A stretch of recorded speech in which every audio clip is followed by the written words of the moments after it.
Rain over snow on Monday.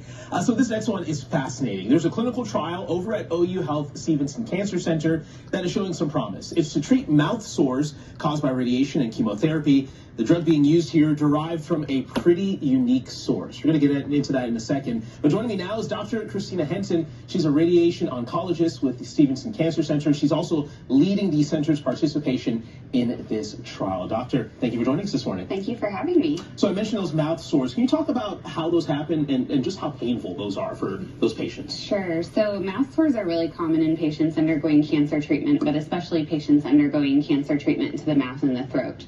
We're treating them typically with radiation and sometimes chemotherapy, and this side effect is probably the toughest side effect on patients to handle. If you could kind of imagine getting a sunburn inside of your mouth or throat, that's essentially what it feels like. And so, these patients end up oftentimes taking pain medications, really affects their ability to eat and their ability to make it through treatment. Oh, that sounds just absolutely awful. Yeah. So let's talk about this treatment here, and the unique source I'm talking about is deer antlers. How did you guys come across deer antlers being used to treat this? Yeah, so OU was one of many centers participating on this trial, so we did not isolate the substance or invent the drug. It was a bigger company that did that, and I'm not sure exactly the story that lays behind it, but I do know that this compound has been used holistically for a long time in other countries. It's something that can be bought, kind of in the vitamin section at a much lower dose. So sort of like how aspirin was derived from tree bark and now is synthesized in a lab. That's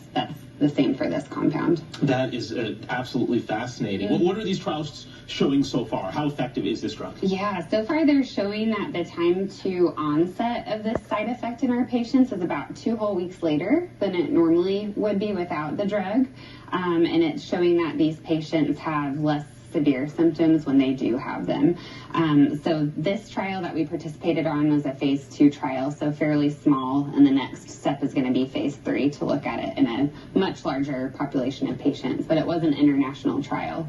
Give us some perspective. How much of a difference could this make in the lives of those patients that are just struggling with these conditions? Yeah, so the biggest things would be hopefully lower use of opioid pain medications during treatment, right, and all that comes with that.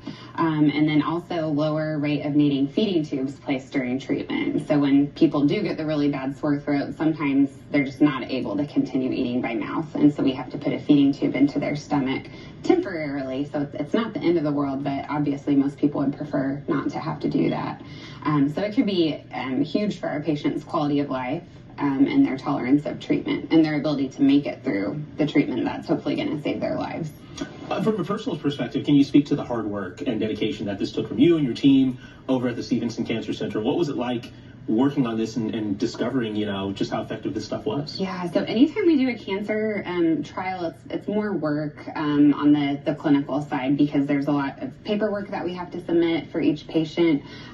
This study itself was very rigorous. We had to take a really intensive look inside people's mouths twice a week during treatment, including photographs and measurements and things like this, and then, document everything we saw, send that to the study team. The study was blinded, so that means that we didn't know who was getting the drug or the placebo, and so was the study team that was running the whole trial.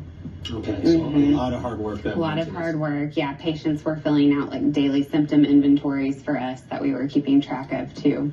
When do you think this will be available to the public? If you had to give your best guess. If I had to give my best guess, I'd say probably another 5 or so years, because the phase 3 trial is still in development, which takes some time, and then once it's open, it'll take a couple of years to complete that. So it's going to take some time, but at least that hope is on the horizon. Exactly. All right. Dr. Henson, thank you so much for your hard work. Thank This you. is absolutely fascinating. Thank you for coming on and talking about it. Thank you. All right, everyone. 9:50.